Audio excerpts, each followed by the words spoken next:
Hey everyone, you know that feeling, right? You glance down at your fitness tracker and you're just not hitting that magic 5-digit number. It's a lot of pressure. Well, today we're going to break that all down. We're going to figure out what the real science says about walking for your health. So let's just get right to the big question.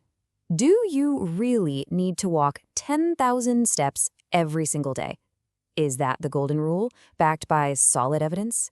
Or have we all been chasing a number that was basically just a really good marketing slogan?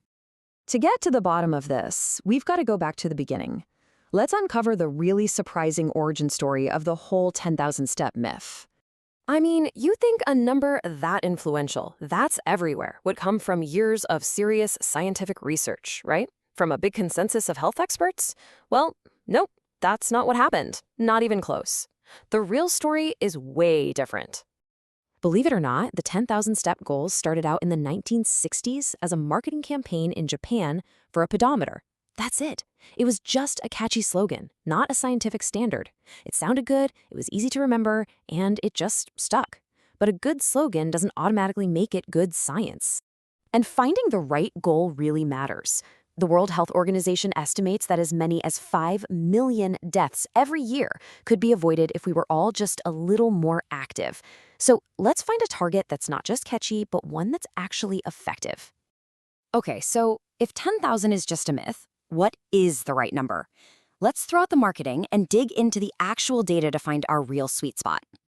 And we're not talking about some small, one-off study here.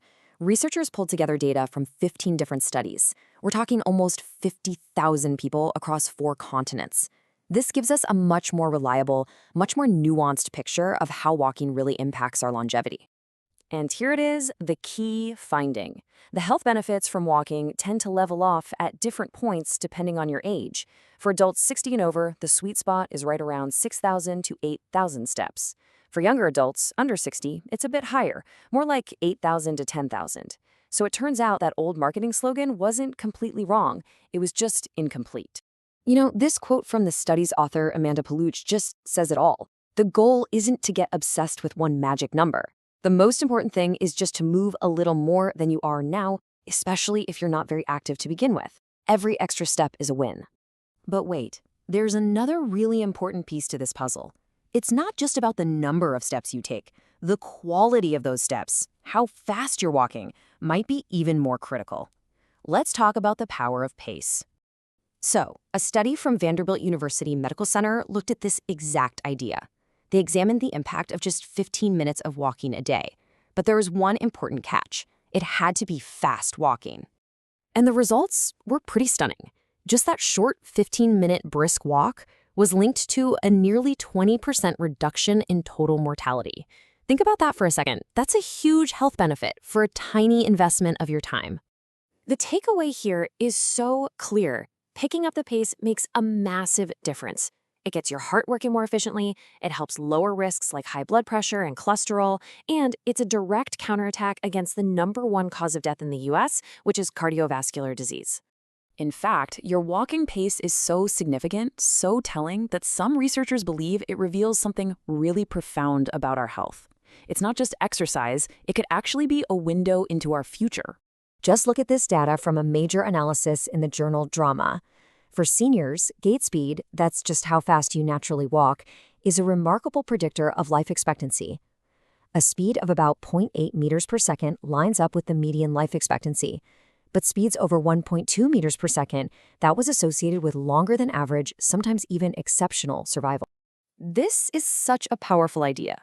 Dr. Matteo Cesari suggests that, in the future, your doctor might check your walking speed just like they check your blood pressure or your heart rate. It could become a new vital sign to assess your overall health.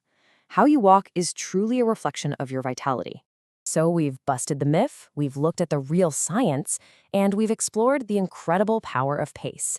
Now, let's put it all together into a simple, new plan for your daily walk. Here's your new approach. First, just ditch the pressure of the 10,000-step myth. Let it go. Second, aim for your real sweet spot based on your age. Third, inject some intensity. Make sure some of that walking is brisk, even if it's just for 15 minutes. And finally, a little mindset shift. Your walk isn't just a chore to check off a list. It's a powerful indicator of your overall well-being. Ultimately, every step you take is telling the story of your health. And it's not about hitting some magic number from an old marketing slogan. It's about moving with purpose and with intention. So the real question is, what story do you want your daily walk to tell?